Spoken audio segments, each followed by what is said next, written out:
Assalamualaikum warahmatullahi taala wabarakatuh. Alhamdulillah. Uh, Wassalatu wassalamu ala Rasulillah wa ala alihi wa sahbihi wa man tabi'ahu wa nasarahu wa mawalah.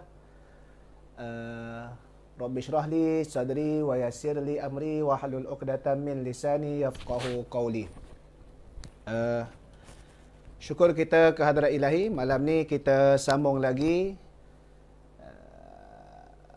kuliah dalam talian ataupun kuliah online sempena dengan dalam tempoh Perintah Kawalan Pergerakan bermula 18 Mac sehingga 31 Mac.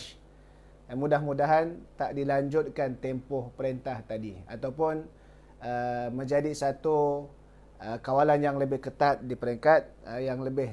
Jadi diharapkan semua rakyat Malaysia untuk kita terus steady, tenang di rumah masing-masing.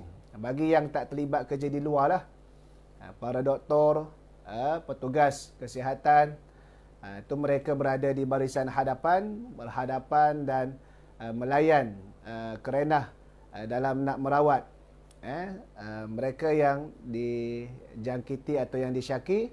Teruskan kerja, kita doakan untuk mereka. Dan di samping itu juga, kita doakan juga supaya diberikan kekuatan untuk barisan Imam Bilal Siak yang mereka ni kena berada secara khusus untuk mendirikan solat fardu secara berjemaah di Masjid Surau. Untuk mereka saja, orang umum tak dibenarkan supaya menjaga syiar Islam secara khusus. Imam Bilal Siak sahaja.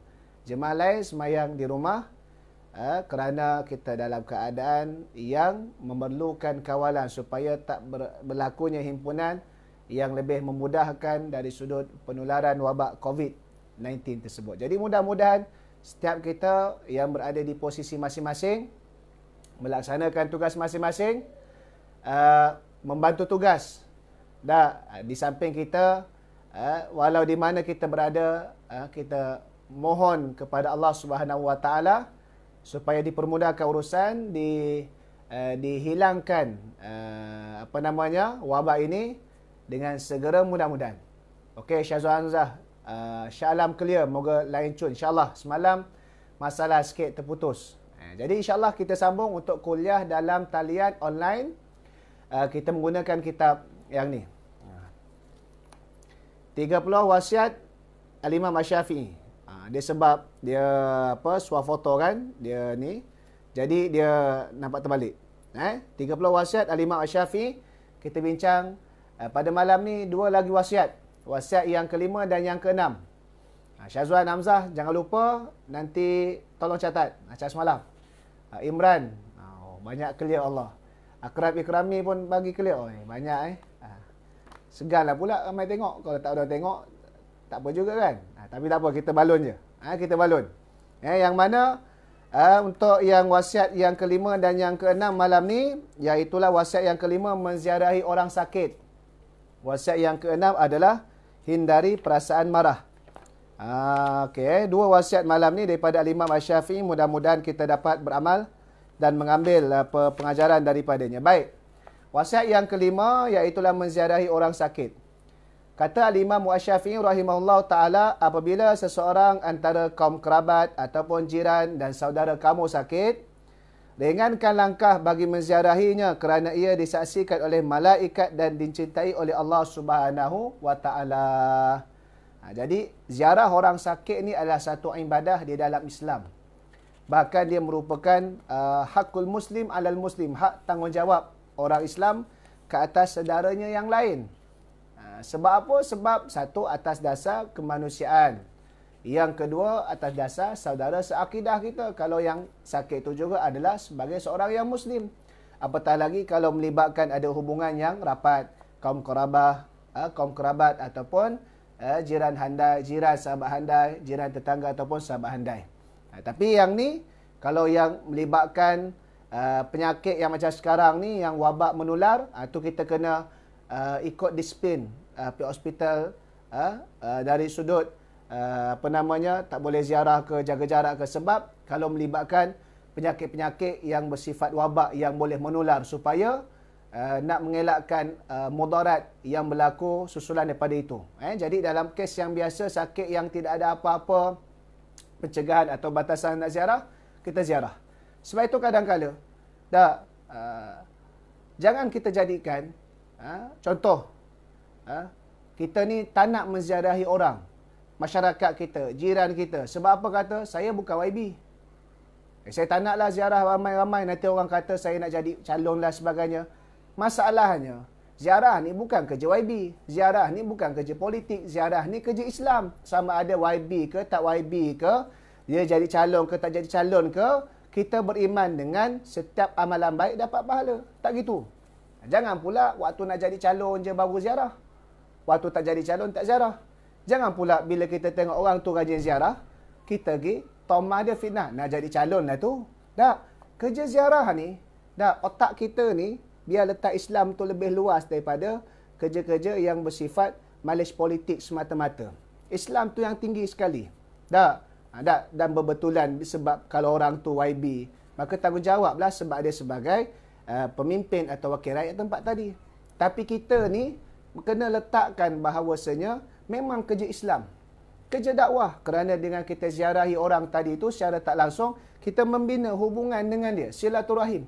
Yang kedua, kita ni sebagai pendakwah, kita pun memperingatkan diri dia bila kita jumpa dia tentang hal-hal kekuasaan Allah. Sakit itu kafarah dosa daripada Allah, untuk kita juga muhasabah diri kita yang sihat ni tentang nikmat sihat, supaya kita dalam keadaan apa yang sihat ini, kita tak mensia-siakan nikmat sihat tadi tu. Izzati Farhana Mazir, ruang tamu Keliabah, cantik Mama El. Mama El pun tengok, jangan main-main tu. Mama El kena, bolehlah nanti ada suplemen Syakli boleh bantulah nak bagi sihat, membantu untuk sihat. Baik. Jadi nak kata kerja ziarah ni adalah kerja yang mulia. Dia bukan kerja untuk orang politik. Dia bukan kerja untuk malej politik semata-mata. Tak. Tapi dia adalah kerja lebih daripada itu, kerja tanggungjawab sebagai seorang Muslim kepada seorang Muslim. Bahkan, kita menziarahi orang yang sakit ini juga, kita boleh tengok ia merupakan satu, secara tak langsung, kita menggembirakan orang tersebut. Dalam satu hadis Nabi SAW menyatakan, ahabbul a'mal ilallah ba'dal faridati idkhalu surur ala qalbi muslim. Nabi SAW bersabda, ahabbul a'mal, amalan yang paling disukai ilallah, di sisi Allah, ba'dal faridati, selepas perkara-perkara fardu, perkara-perkara wajib adalah idkhalu surur ala qalbi muslim, memasukkan kegembiraan dalam hati orang Islam. Di antaranya kita ziarah. Dia tengah sakit, dia tengah dalam keadaan susah, sengsara, sebagainya, kita ziarah dia. Kalau kita mampu nak membantu meringankan dari sudut kewangan dia, kita bantu. Kalau kita mampu dari sudut kita nak menjinakkan hati dia ataupun kita mententeramkan hati dia, kita bagi sedikit nasihat sama-sama. Walaupun pada kita yang ziarah ni, kita tak sama dengan mereka yang memikul. Berat mata memandang, berat lagi bahu memikul, betul. Macam sekarang ni pun, tapi sekarang tak boleh nak keluar lah. Kerana dalam sudut perintah kawalan pergerakan. Dan juga yang sakit, yang ada suspek dengan COVID, kita tak boleh lah nak ziarah secara fizikal. Tapi kita boleh ambil pendekatan wasilah teknologi, kita tanya khabar. Tahu ada kampung kita sakit, kita tak nak keluar sebab kita nak memastikan tak berlaku himpunan, kita boleh tanya khabar. Dengan teknologi yang Allah Ta'ala bekalkan pada kita hari ini. Sebab itu tengok, sebab itu jadikan dalam mind setting kita, kita ni yang berada di mana-mana, terutamanya di dalam masyarakat kita, dapat tahu ahli qaryah kita, qaryah masjid, qaryah surau, ataupun dekat rukun tetangga kita ada sakit, maka ambillah sedikit peluang kita menziarahi dia, kerana itu adalah sebagai satu tanggungjawab kita daripada seorang Muslim pada seorang Muslim yang lain. InsyaAllah boleh. InsyaAllah. Kalau yang apatah lagi yang dekat-dekat, kalau yang jauh-jauh tu, kadang-kadang mengambil faktor juga masa dan kelapangan kita. Tapi kalau yang dekat ni, insyaAllah. Sama ada yang sakit ataupun kematian dan seumpamanya lah. Di sini dinyatakan adab menziarahi orang sakit. Yang pertama, jangan duduk terlalu lama. Kalau perkara itu boleh mengganggu pesakit, jangan duduk terlalu lama. Tak, sebab kita tak nak menyusahkan dia, tak nak memenatkan dia, tetapi kita nak menunjukkan keprihatinan. Dan paling penting sekali, bila kita berada di situ, kita boleh menggembirakan dia dan kita boleh ambil peluang untuk mendoakan dia tadi. Walaupun kita boleh doa daripada jauh, bidhahril ghaib, dalam satu hadis, orang mukmin mendoakan saudara mukmin yang lain bidhahril ghaib, dan tanpa diketahui, maka malaikat akan mengucapkan amin dan mendoakan kembali kepada orang yang doa tersebut. Itu satu hal. Tapi dalam masa yang sama, bila kita jumpa juga, kita boleh doa pada dia, dan mudah-mudahan menjadi asbab untuk kita sama turut mendapat apa yang kita doakan tadi itu dari sudut kesihatan, kesejahteraan dan seumpama tadi itulah. Yang keduanya, semasa berada di sisinya, kita perlu menyantuni dia. Kalau ada yang boleh nak diusap bahu dia ke, kalau yang sama jantina lah. Yang keduanya, kalau yang yang tidak melibatkan penyakit yang menular, yang jangkit pada sentuhan, itu tak boleh. Itu kena elakkan kerana ad-dararu yuzal. Kaedah menyatakan sebarang mudarat mesti dilenyapkan. Jadi supaya apa? Supaya kita panggil dari sudut menyantuni.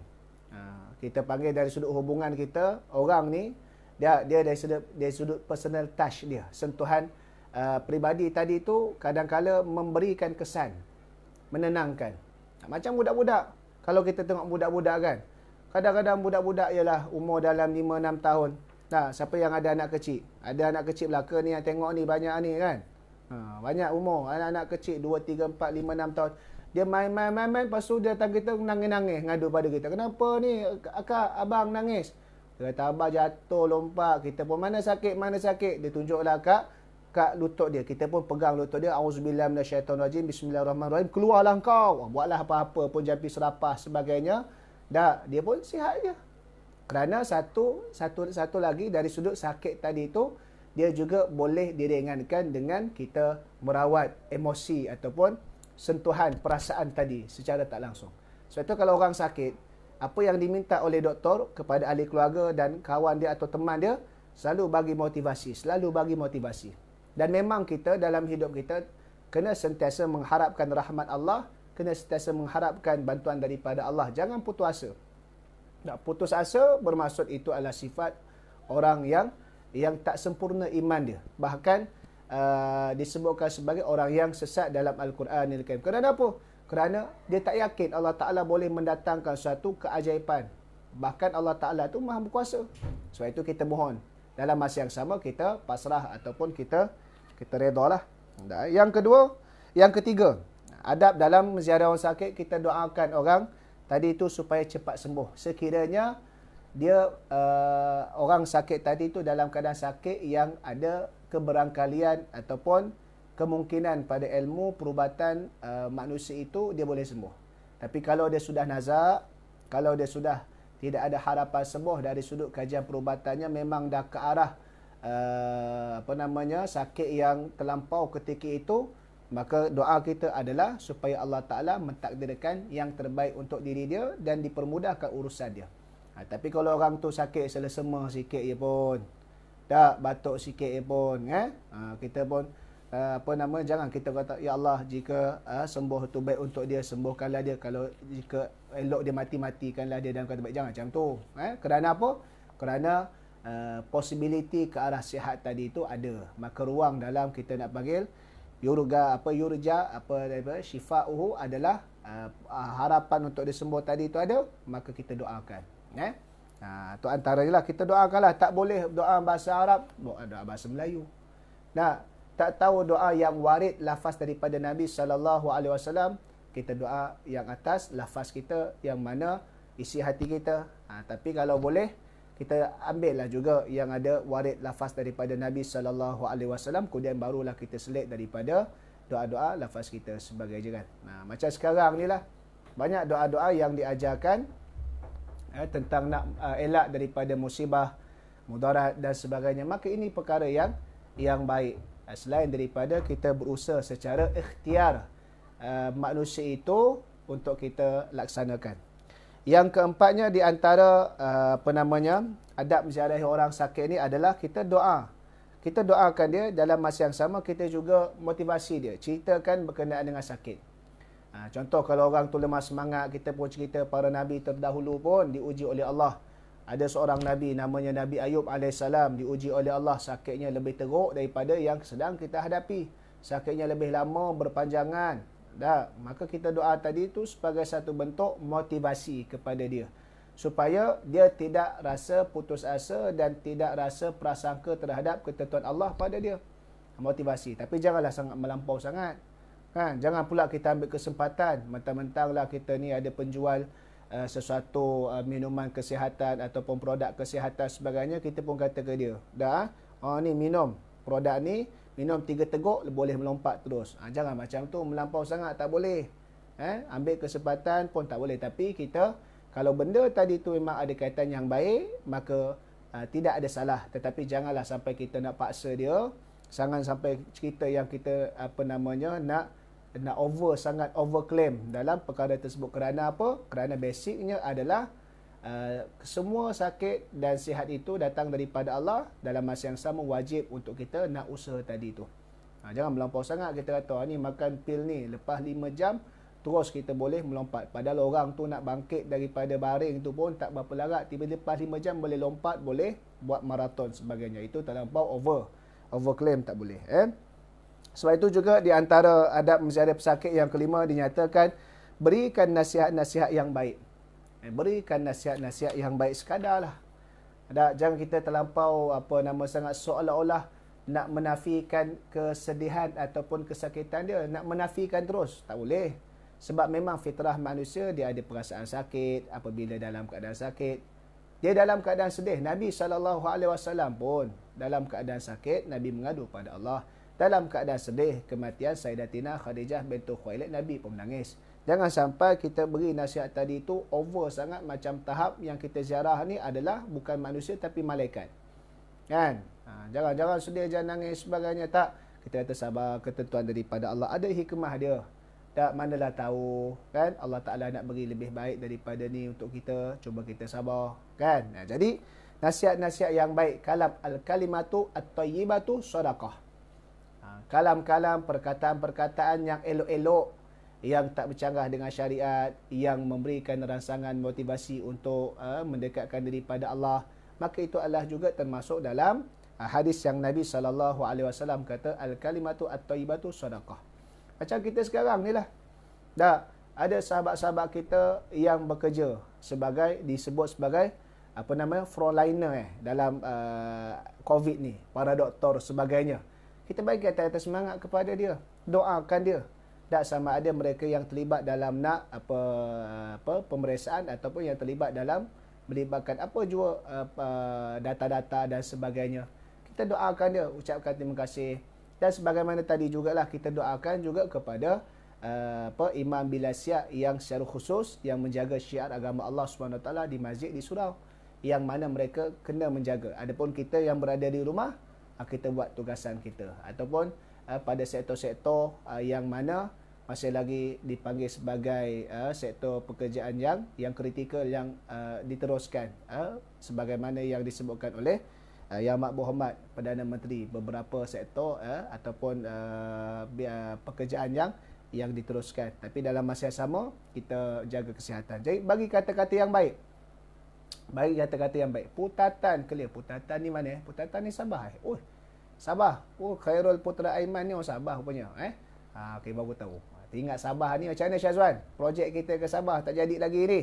Nasib baiklah ada alasan wabak COVID. Jadi adalah keuzuran syar'i tak pergi lagi. Kalau tak nanti kena pergi. Baik. Yang keenam, di antaranya lagi iaitulah sebagaimana tadi tu sunat dibacakan doa. Jadi sama sajalah. Jadi beberapa perkara. Jangan sampai kita tidak menjaga sensitivity. Contoh orang tadi tu memang dah kritikal. Sakit dia. Mungkin dia ICU. Dia koma. Dia pengsan. Dia tak khabar. Kita pula pergi cakap kepada dia punya keluarga. Kawan saya macam ni dulu ada kes. Tak lama 2-3 hari pergilah panik. Jangan macam tu. Tak. Tapi kita beri ketabahan kepada ahli keluarga. Bagi dari sudut motivasi untuk kita menerima ketentuan qada dan qadar Tuhan dalam keadaan hati kita tidak membentak. Baik. Jadi selesai yang wasiat yang kelima. Kita nak pergi kepada wasiat yang keenam. Wasiat yang keenam iaitulah menghindari perasaan marah. Al-ghadab. Marah. Marah ni ghadab. Marah. Yang mana Al-Imam Asy-Syafi'i rahimahullahu ta'ala menyatakan marah adalah satu antara panah-panah syaitan yang mengandungi racun. Oleh itu, hindari marah. Marah yang membetululi inilah. Marah yang tak kena tempat. Hindarilah marah supaya kamu dapat menewaskan syaitan dan bala tenteranya. Dan memang disebutkan oleh Nabi SAW dalam beberapa hadis. Di antaranya, seorang lelaki bertemu dengan Nabi SAW. Dia minta Nabi bagi nasihat kepada dia. Ausini, bagi nasihat kepada aku. Maka Nabi SAW pun kata, la taghdab, jangan marah. Farad dada miraran, ditanya lagi beberapa kali, Nabi pun jawab perkara yang sama, la taghdab. Salahuddin ad-Din, Soleh menonton lambai tu. Komen sikit Soleh, ada kat mana? Terengganu ke kat Amazing Height? Okey. Baik. Dan begitu juga Nabi SAW ada sebut dalam satu hadis yang bermaksud, orang yang kuat bukanlah orang yang menang dalam gusti. Yakni dari sudut fizikalnya tadi itu kuat semata-mata. Tapi orang yang kuat adalah orang yang boleh menahan kemarahan dia tadi itu. Supaya apa? Supaya tidak dikuasai emosi dia, dikuasai oleh syaitan. Emosi dia tak stabil. Akhir sekali dia bercakap benda yang tak elok. Dia melakukan tindakan yang luar kawalan, yang mendatangkan perkara yang bercanggah syariat dan mendatangkan kerosakan. Sebab itu dalam sifat marah ni, sama ada dalam yang diajarkan secara sunnah ataupun secara kajian psikologi sebagainya, sama ada kita bila dalam marah, maka kita ambil wudu. Bila dalam keadaan marah, kalau kita sedang baring, kalau kita sedang berdiri, kita duduk baring. Kalau ditanya lagi, Ustaz, saya marah, dah diri, duduk, dah baring pula tu, marah lagi. Baring pun marah lagi. Saya kata, guling je lah.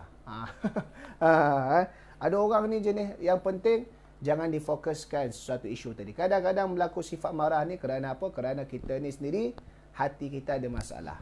Hati kita ni mungkin tak berapa nak mengasihi Tuhan. Jadi kita ni cepat marah kerana kita rasa aku nak belasah haja semua orang. Satu. Yang keduanya, kita ni cepat marah kerana apa? Kerana dalam keadaan kita tidak melazimi untuk penjagaan diri kita dengan istighfar, astagfirullahalazim, ataupun isti'azah, auzubillahi minasyaitanirrajim. Dan juga dalam keadaan kita terlampau, kadang-kala benda yang kecil kita terlampau besar-besarkan. Jadi marah. Jadi marah tadi itu asalnya adalah perkara yang tak elok.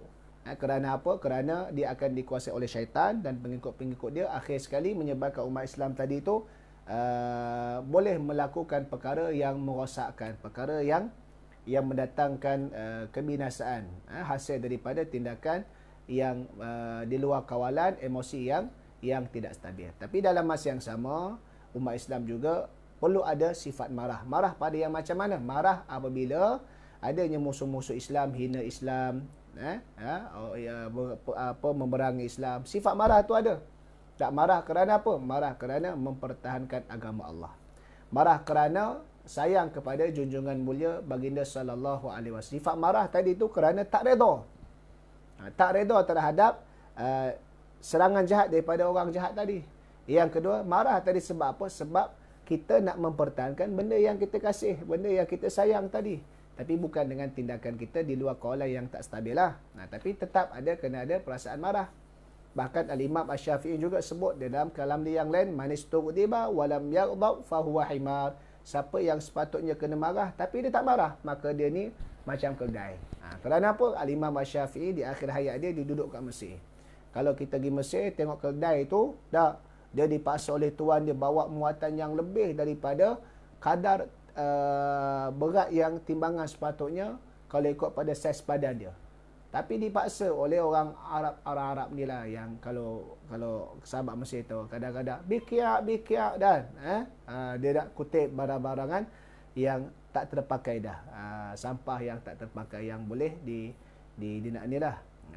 maka disebabnya di punggung keldai tadi tu sampai berbirat-birat ada bekas. Dia pun gitu je. Bunyilah suara dia ihok-ihok sebagainya kan.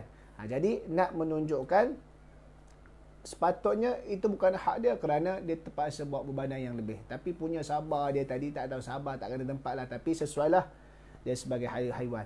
Jadi kita ni umat Islam, kalau ada orang kutuk ke ulama, ada orang marah ke orang marah kepada apa namanya hina fitnah Islam tadi, kita marah ya, memang kita marah. Tak. Macam ada seorang pimpinan PH seorang ni, tak berapa betul. Tak habis-habis dia dalam isu kita tengah fokus COVID, dia pula main sentimen politik, walhal tak betul pun. Tak, ingatkan hilang jawatan je, tak jadi menteri kabinet selepas 21-22 bulan, tapi sekali dengan hilang kewarasan. Kita doakan pada Allah, moga dapat hidayah. Kalau dia tak ada peluang dapat hidayah, mudah-mudahan Allah Ta'ala hukumkan dia dengan sesuai dengan keceluparan mulut dia tadi itu, dan juga dengan dia punya sikap yang tak habis-habis dalam nak merosakkan mood orang yang sekarang ni sedang memberikan tumpuan kerjasama bersatu padu dalam nak menangani dan juga menghadapi COVID-19 tadi tu. Jadi dalam bagaimana disebutkan di sini beberapa perkara lah, kita sebut beberapa tips yang ada nyatakan dalam buku ni. Bagaimana kita nak menghilangkan, nak mujahadah, nak menghindari sifat marah tadi tu. Yang pertamanya antara perkara yang disebutkan, banyakkan berdiam diri dan berdoa kepada Allah Subhanahu Wa Taala.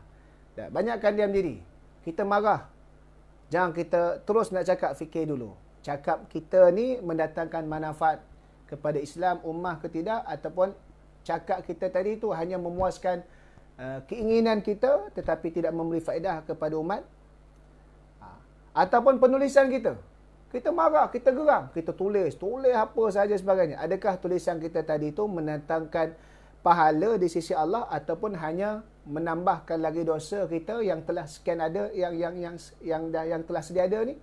Sebab itu jangan sampai kita bila marah tak terkawal, emosi tak stabil. Sebagaimana yang Nabi tanya kepada sahabat, Nabi bagi amaran pada sahabat, Nabi tanya, manil muflis? Siapakah orang muflis? Sahabat kata, man la dinara wala dirham.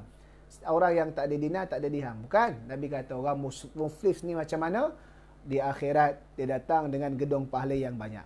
Namun bila dihisap amalan dia tadi tu, datang orang-orang yang dia pernah buat aniaya tadi, maka dia terpaksa memberikan pahala-pahala dia kepada orang-orang yang telah dia buat aniaya tadi sebagai balasan dia tadi tu, kafarah kepada dia, hukuman kepada dia.